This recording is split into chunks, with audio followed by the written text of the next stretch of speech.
आज के वीडियो में हम पढ़ेंगे संधि के बारे में। संधि के बारे में पढ़ने से पहले हम थोड़ा सा वर्ण विच्छेद के बारे में समझ लेते हैं। इससे पहले हम वर्णों को डिस्कस कर चुके हैं कि वर्ण कितने प्रकार के होते हैं, जैसे स्वर और व्यंजन, और स्वरों में भी कितने स्वर होते हैं, और व्यंजन में भी विभिन्न प्रकार के व्यंजनों के बारे में पढ़ चुके हैं, जैसे स्पर्शी व्यंजन, अंतस्थ व्यंजन, ऊष्म व्यंजन, द्विगुण व्यंजन। इस तरह से संधि के बारे में पढ़ने से पहले हमें व्यंजन और स्वर की जानकारी होना ज़रूरी है, क्योंकि तभी हम संधि को सही से कर पाएंगे।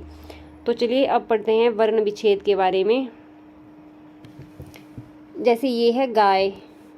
गाय गाय का अगर वर्ण विच्छेद करेंगे तो इसमें देखिए क्या क्या आएगा। इसमें आएगा ग, साथ में हल लगा है, ग जमा आ जमा य जमा अ।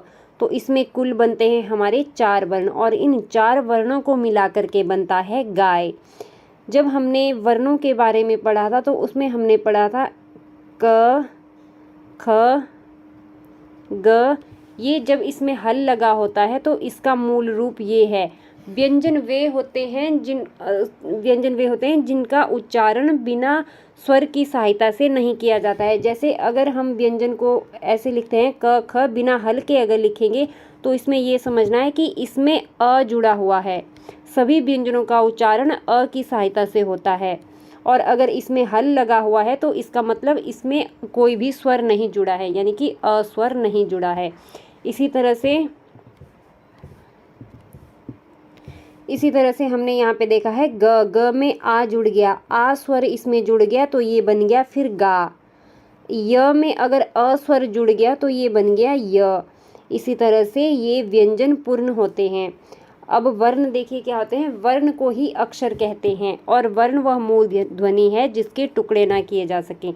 अब हम भारत का वर्ण विच्छेद करते हैं तो इसमें आएगा भ जमा आ, भ जमा आ बनेगा भा, फिर है र जमा अ, ये बनेगा र, फिर त जमा अ त।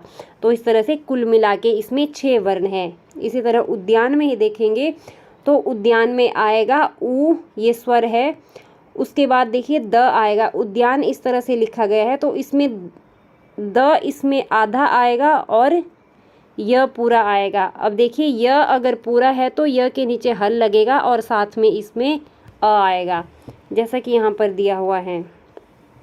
जैसे ऊ है द जमा अ, द जमा य जमा आ, ये बन गया या।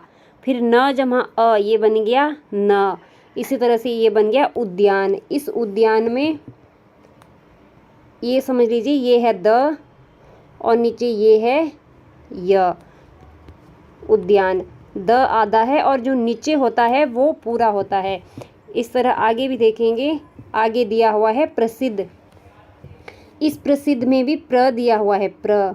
जैसे ये प्र है तो प्र में ये प जो है ये आधा है, और ये जो इसमें मात्रा लगी हुई है नीचे र, ये पूरा र होगा। अगर पूरा र होगा तो इसको हम लिख सकते हैं ऐसे, र जमा अ, तो ये बनेगा पूरा र। और प को हम लिखेंगे सिर्फ इतना।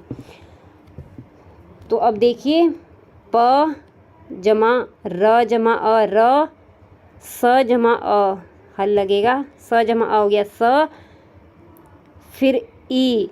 ये देखिए कैसे आ गया। यहाँ पर ये है सी, सी है ना। तो सी देखिए कैसे बनता है। स बनता है स जमा अ, ये तो बन गया स, और साथ में ई की मात्रा भी है तो साथ में आएगा ई। तो अगर 2 स्वर एक साथ आते हैं तो ये वाला स्वर हट जाता है और हम इस वाले स्वर को जो है कंसिडर करेंगे। तो इस तरह से ये हो जाएगा स जमा ई जमा द जमा ध जमा अ, तो ये हो जाएगा ध, और ये द आधा है। जैसे अभी हम पढ़ चुके कि ये इसमें ये द आधा आएगा और ये ध जो है ये पूरा आएगा। इसीलिए ध के साथ अ स्वर जुड़ेगा और द बिना स्वर के हम लिखेंगे। तो इसी तरह से आगे पद्मिनी शब्द दिया हुआ है। पद्मिनी शब्द में भी द ऊपर है तो द आधा आएगा, और म नीचे है तो म पूरा आएगा। जैसे देखिए ये है प जमा अ, ये बन गया प, फिर है द आधा है तो द सिर्फ हल वाला एक द आएगा, इसमें कोई स्वर नहीं जुड़ेगा। फिर है आगे म जमा ई, मी, इसमें हमने म में अ नहीं जोड़ा है, ये भी हम पढ़ चुके। तो फिर है न जमा ई नी, तो इस तरह से हो गया पद्मिनी। अब आगे थोड़ा से मात्रा को भी देख लेते हैं, क्योंकि मात्रा को समझने की ज़रूरत भी है, संधि में बहुत काम आएगी। अब देखिए मात्रा क्या होती है। व्यंजनों के अनेक उच्चारण दिखाने के लिए उनके साथ स्वर जोड़े जाते हैं। इनमें मिलने से स्वर का जो रूप हो जाता है उसे मात्रा कहते हैं। जैसे मान लीजिए ये ग है, ये य है, इसमें अगर आ की मात्रा जुड़ गई और इसके साथ हमने य जोड़ लिया तो ये बन गया गा। ग में आ की मात्रा जुड़ गई तो ये इसका स्वरूप चेंज हो गया और ये गा बन गया। इसी तरह से भारत हमने देखा, अगर भ में आ की मात्रा जोड़ दी तो वो भा हो गया। इसी तरह से शब्दों इन वर्णों के जो है स्वरूप चेंज हो जाते हैं और सुविधा के अकॉर्डिंग इनमें मात्रा लगानी पड़ती है। जैसे अब मात्रा देखेंगे, अ की तो कोई मात्रा नहीं होती है, बट बिना अ के कोई भी स्वर, कोई भी व्यंजन उच्चारित नहीं होता है। उसके बाद आ की मात्रा आपको पता है ऐसी होगी। ई की मात्रा, ये है छोटा ई, छोटा ई की मात्रा हमेशा लगेगी आगे से, और ये बड़ा ई है, बड़ा ई की मात्रा हमेशा किसी भी वर्ण के पीछे से लगेगी। जैसे ये क है, अगर क के आगे से मात्रा है तो ये छोटी ई की मात्रा, अगर ये मात्रा लग गई तो ये हो गई बड़ी ई की मात्रा। इसी तरह से ऊ की मात्रा देखिए, ऊ की मात्रा इस तरफ पीछे मुड़ेगी और बड़ी ऊ की मात्रा इस तरह से होगी। और इस तरह से री की मात्रा, जैसे हम ये लिखेंगे क्री, इसकी मात्रा इस तरह से जुड़ती है। इस तरह से ए की मात्रा एक मात्रा होती है और आई की मात्राएं दो मात्रा होगी। इस तरह से ओ की भी एक मात्रा है और औ की दो मात्राएं हैं। तो ये हो गई मात्राएं। अब हम देखते हैं संधि के बारे में। संधि का शाब्दिक अर्थ है मेल, और दो निर्दिष्ट अक्षरों के पास पास आने के कारण उनके मेल से जो विकार या परिवर्तन उत्पन्न होता है उसे कहते हैं संधि। तो संधि तीन प्रकार की होती है। कौन कौन सी? स्वर संधि, व्यंजन संधि और विसर्ग संधि। अब हम देखेंगे स्वर संधि कितने प्रकार की होती है। स्वर संधि होती है 5 प्रकार की। दीर्घ स्वर संधि, गुण स्वर संधि, वृद्धि स्वर संधि, यण स्वर संधि और अयादी स्वर संधि। अब स्वर संधि को डिटेल में समझेंगे। स्वर संधि, दो स्वरों के पास पास आने से जो मेल या संधि होती है उसे कहते हैं स्वर संधि। दो स्वर जैसे कि अ और अ आपस में जुड़ गए तो क्या बन गया? आ। इसी तरह से केवल स्वर ही आपस में जुड़ेंगे। जैसे यहाँ दिया हुआ है राम, राम जमा अवतार। म में देखिए हम अभी वर्ण विच्छेद में पढ़ के आए हैं। म कैसा होता है? म जमा अ, ये हो गया म। फिर आगे अवतार है, अवतार का अ लिखेंगे अ, ये अ और अ आपस में जुड़ेंगे तो क्या बन जाएगा फिर इस म के साथ? तो ये बन जाएगा आ। फिर इस आ को इस म के साथ जुड़ेंगे तो आ की मात्रा आएगी मा, फिर ये हो जाएगा राम अवतार। अब हम देखेंगे दीर्घ स्वर संधि के बारे में। दीर्घ स्वर संधि क्या होती है? जब दो सजातीय स्वर मिलते हैं तो दोनों से दीर्घ सजातीय स्वर बनता है। इसकी परिभाषा याद रखनी है, परिभाषा से ही पूरी दीर्घ स्वर संधि आपके दिमाग में बैठ जाएगी। देखिए दो सजातीय स्वर जैसे अ और आ, अ और आ और आ, मतलब ये एक जाति के स्वर है। अगर ई की बात करेंगे, छोटी ई और बड़ी की, ये अलग जाति है बट ये भी एक ही जाति के हैं। छोटी ई और बड़ी ई सेम जाति, फिर छोटा ऊ और बड़ा ऊ ये भी सेम जाति के हैं, मगर अगर इनके साथ मिलान करके देखेंगे तो ये अलग अलग जाति के स्वर हुए।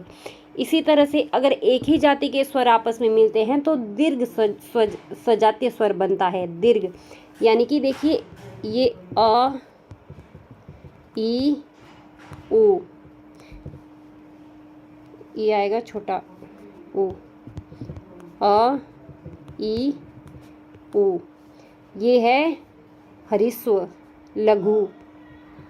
मगर जब दीर्घ की बात करेंगे तो आएगा आ, ई और उ, ये बनेंगे। जब भी सजातीय स्वर का मेल होगा, अ के साथ अगर अ मिलेगा या आ मिलेगा या पहले आ होगा फिर बाद में अ होगा तो आ ही बनेगा। अगर ई के साथ ई का मेल होगा, चाहे पहले छोटी ई आएगी या पहले बड़ी ई आएगी, तो जो बनेगा जो बाद में उनके मेल से वो बनेगी बड़ी ई। फिर इसी तरह से ऊ में भी सेम नियम चलेगा। अब इससे संबंधित हम ये देख लेते हैं शब्द जो बने हुए हैं। जैसे कल्प जमा अंत, तो हम अभी पढ़ के आए कल्प, मान ली पूरा लिख लिया, प को हल लगा लिया, प जमा अ, ये हो गया प जमा अंत। तो ये और ये अ आपस में मिल गए, क्या बन गया आ। ये आ फिर आप इस अ में जोड़ेंगे तो क्या बन गया, इसका पा बन गया। तो ये बन गया फिर कल्पांत, कल्पांत। तो इसी तरह से रेखांश में भी होगा, रेखा जमा अंश। यहाँ आ और अ का मिलन हो रहा है। रेखा में देखिए, रेखा है, रेखा में क्या है, इसमें आ है। जैसे ये मात्रा नहीं होगी, ख जमा आ है, ये बन गया खा, हल लगेगा। फिर आगे अंश का ये अ जोड़ देते हैं, तो ये आ और अ आपस में जुड़ के क्या बनेंगे, आ ही बनेंगे। फिर ख में ये आ जुड़ गया तो ये खा बन गया। इस तरह से ये बन जाएगा हमारा रेखांश। इसी तरह से वार्तालाप में भी वार्ता जमा आलाप, वार्तालाप हो जाएगा। इसी तरह कुश जमा आसन में भी अ जमा आ, कुशासन हो जाएगा।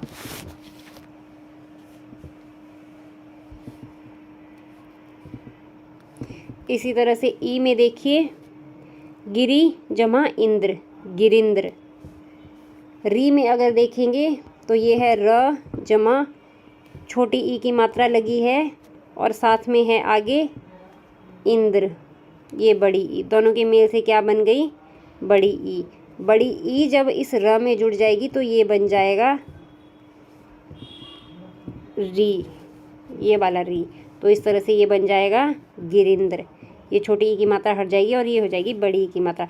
इस तरह कपि जमा ईश्वर में भी, कपीश्वर में देखिए, कपि में आपकी छोटी प में छोटी ई की मात्रा लगी है, तो ये जब आगे जाएगी तो ये बड़ी ई की मात्रा में कन्वर्ट हो जाएगी, तो ये बन जाएगी हमारी कपीश्वर, बड़ी ई की मात्रा।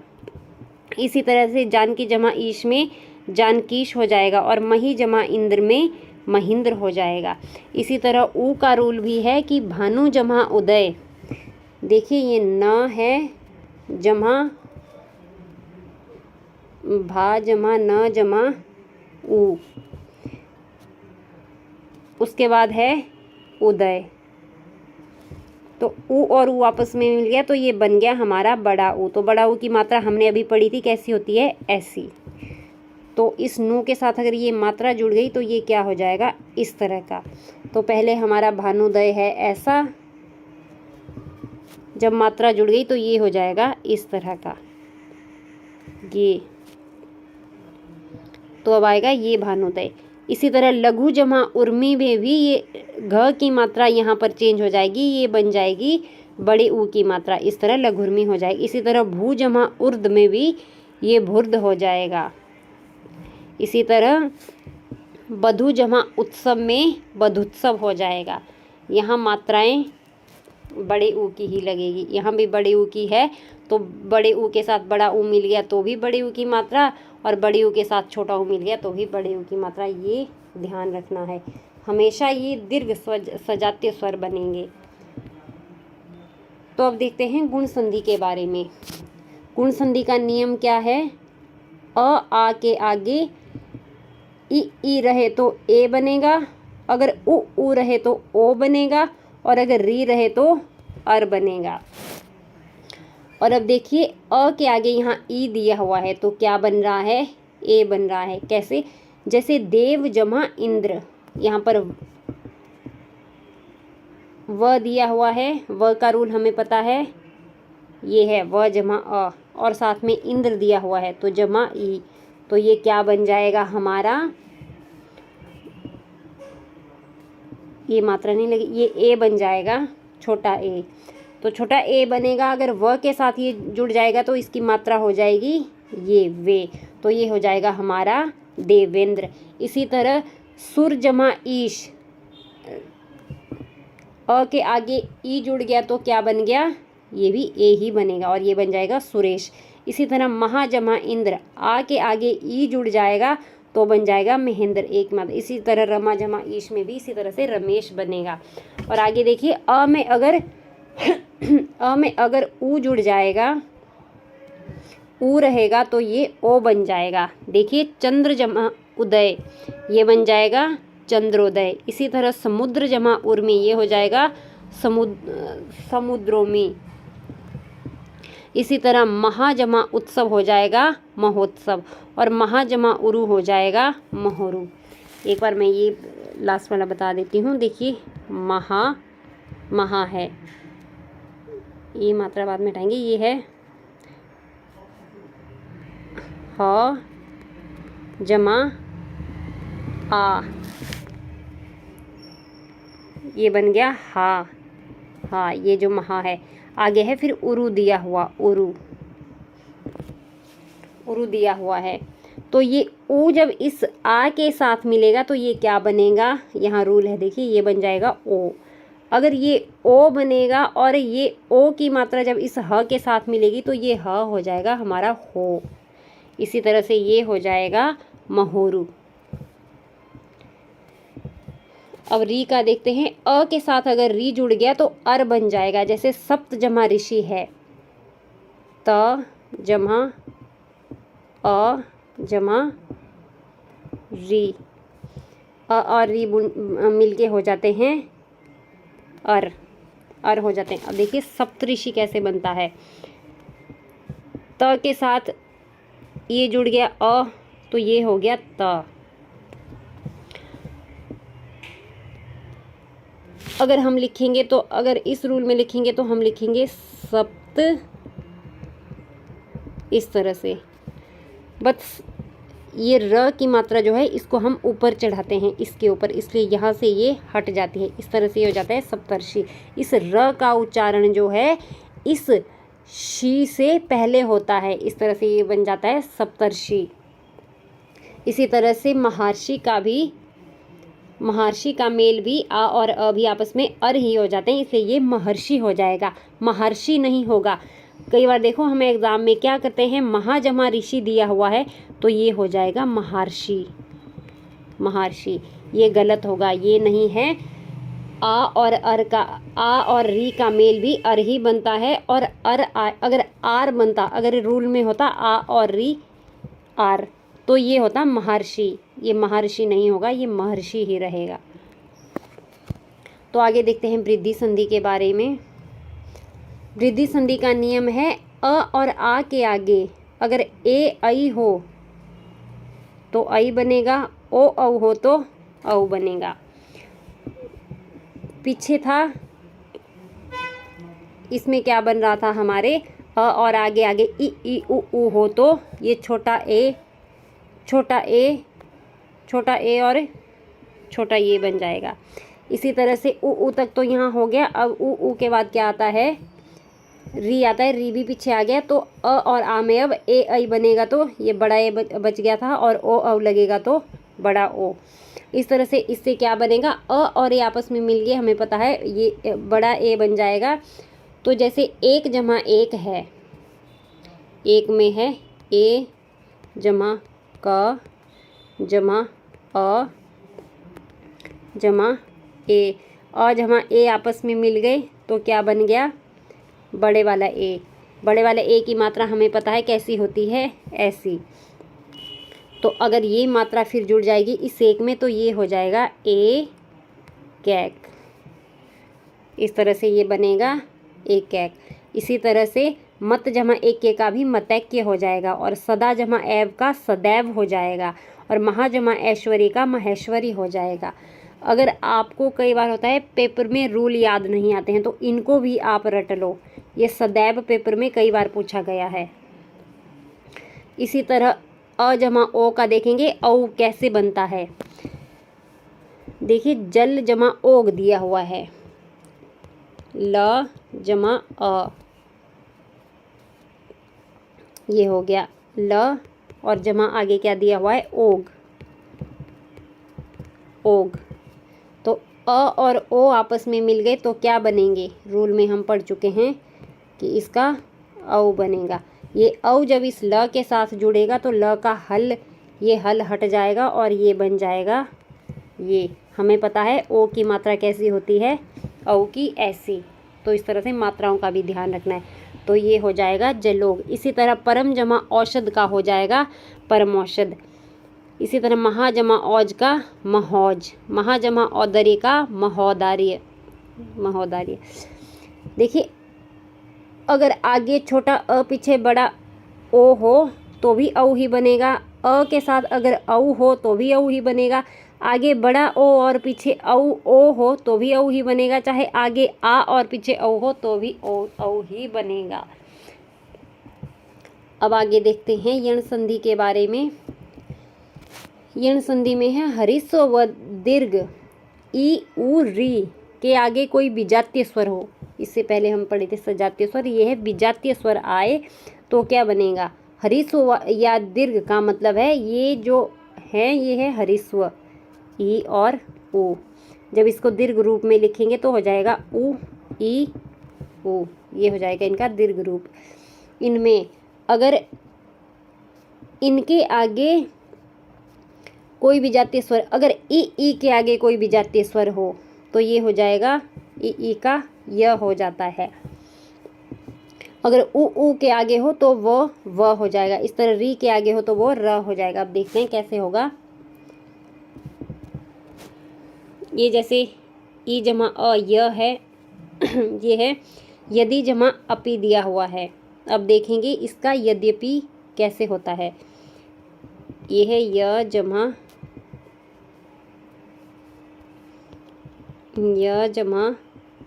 द जमा ई, द जमा ई और साथ में है अपी। अब देखिए अ और ई के साथ विजातीय स्वर है, अविजातीय स्वर है, ई जाति का तो नहीं है, बड़ा ई तो नहीं है, अ है ना, तो ये अ अलग जाति का है और ये दोनों अगर मिल गए तो ये बन जाएगा य बन गया। तो अगर य बन गया, ये द तो आधा ही है क्योंकि आगे वाला स्वर तो इसके साथ मिलके य बना दिया, तो इस तरह से ये हो जाएगा। इस तरह से इस द को इस तरह से लिखते हैं और य इसके नीचे ऐसे लिखा जाता है, इस तरह से ये हो जाता है यद्यपि, फिर आगे ऐसा ही इस तरह से। फिर है इति जमा आदि। इति जमा आदि में भी देखो त जमा ई, यही वाला ई आएगा, जमा आदि। ई और आ, ये भी ई के साथ विजातीय स्वर जुड़ गया तो ये बन जाएगा हमारा या। आ में मात्रा है तो ये भी य से या हो जाएगा। इस तरह ये या अगर इस त के साथ जुड़ेगा, त तो आधा ही रहेगा, आ के साथ जुड़ जाएगा तो ये हो जाएगा ई आधा त या दी। इसी तरह से सेम प्रत्युत्तर बनेगा। प्रति जमा उत्तर प्रत्युत्तर, नी जमा उन न्यून, प्रति जमा एक प्रत्येक।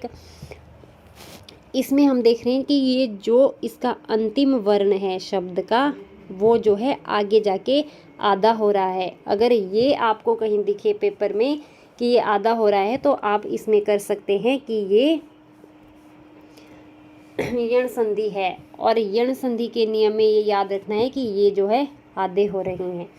इसी तरह से ई के साथ अगर कोई विजातीय स्वर जुड़ जाता है, ई के साथ अ जुड़ेगा तो यह बन जाएगा। जैसे नदी जमा अर्पण है, नदी अर्पण।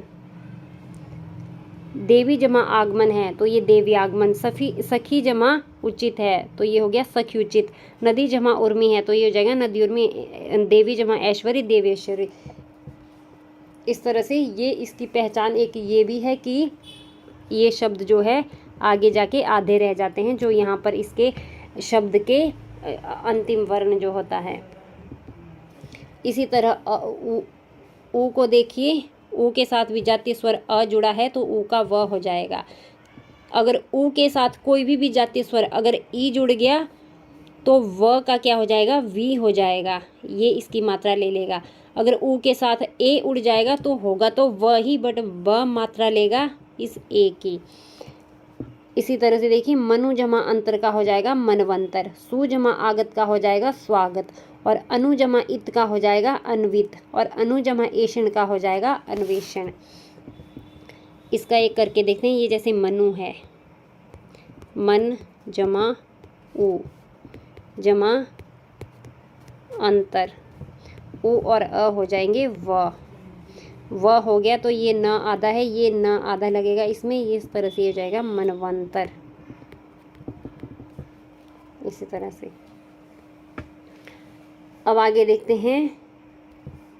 री और अ का मेल हो जाता है र, जैसे यहाँ है पितृ जमा अनुमति तो ये हो जाएगा पितृनुमति। फिर है री जमा आ का हो जाएगा रा, जैसे मातृ जमा आनंद का हो जाएगा मात्रानंद। ये कैसे बनेगा, तो जैसे री जमा अ का र हो जाता है। अगर पितृ जमा अनुमति का हम देखेंगे विच्छेद करके एक बार वर्ण विच्छेद, तो ये है प जमा ई जमा त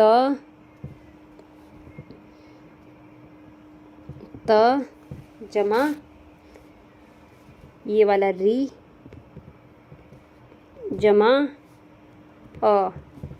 हमने देखा कि री और अ मिलके क्या हो गया, र। अगर ये र इस त में जुड़ गया, ये हल वाला र है, ये र अगर इस त में जुड़ गया तो ये क्या हो जाएगा, त जमा र जमा अ, ये हो जाएगा त्र।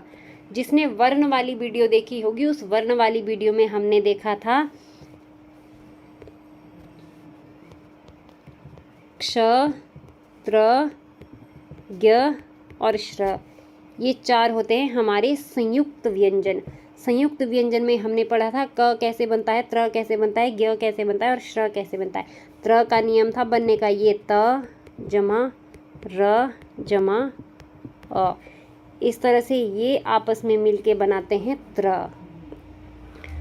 तो इसी तरह ये क्या हो जाएगा, पितृ जमा अनुमति के जगह पितृनुमति हो जाएगा, क्योंकि री और अ मिलके र बन जाता है। र को अगर त के साथ जोड़ेंगे तो वो हो जाता है त्र। इसी तरह से अगर आ के साथ जोड़ेंगे तो वो हो जाएगा त्रा। अब आगे देखिए अयादी संधि के बारे में। अयादी संधि इसमें है ए, ऐ, ओ, औ के आगे कोई भिन्न कोई विजातीय स्वर हो तो ए का हो जाता है अय, ऐ का हो जाता है आय, ओ का हो जाता है अव और औ का हो जाता है आव। कैसे हो जाता है देखिए, ये मोस्ट इंपॉर्टेंट है, पेपर में बहुत बार पूछा गया है। ये नयन तो बहुत बार पूछा गया है। जैसे ने जमा अन नयन है, ये कैसे बना, ये है न जमा ए, ये मात्रा ये ने को हमने ऐसे कैसे लिखा, हमें पता है कि ए की मात्रा हम पढ़ के आए हैं कि ए की मात्रा होती है इस तरह से ऊपर वर्ण के ऊपर। तो ने को हम इस तरह से लिखेंगे न जमा ए और जमा अन अन। तो ए और अ आपस में मिल गए तो क्या बन गया, अय, जैसा कि यहाँ रूल में दिया गया है अय बन गया। तो अगर इसको लिखेंगे तो इस न के साथ अगर ये अय जुड़ गया तो ये हो जाएगा नयन। अगर हम हाफ करके लिखेंगे तो देखिए न अ य न नयन। ये न का हल हटाने के लिए हमें पता है इसके साथ हम ये जुड़ेंगे तो इसका हल हट जाएगा, तो ये बन जाएगा फिर इस तरह का नयन। इसी तरह से आय का देखिए गै जमा अन, ये हो जाएगा गायन। ये जैसे ग है ग जमा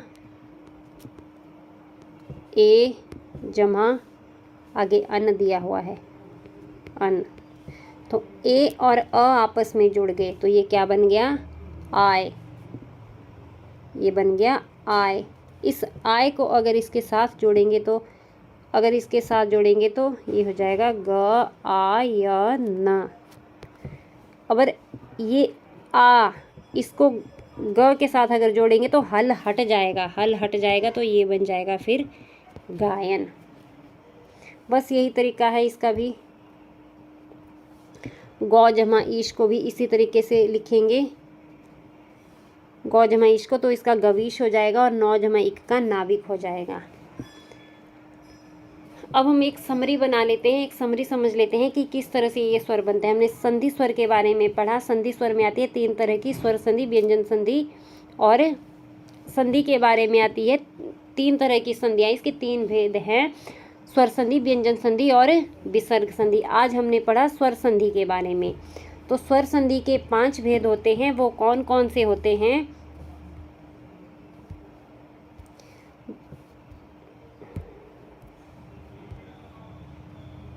दीर्घ स्वर संधि, गुण स्वर संधि, वृद्धि स्वर संधि, यण स्वर संधि और होता है अयादी स्वर संधि। इसी तरह से दीर्घ स्वर संधि की बात जब हम करते हैं तो इसमें सजातीय स्वरों के मेल को देखा जाता है।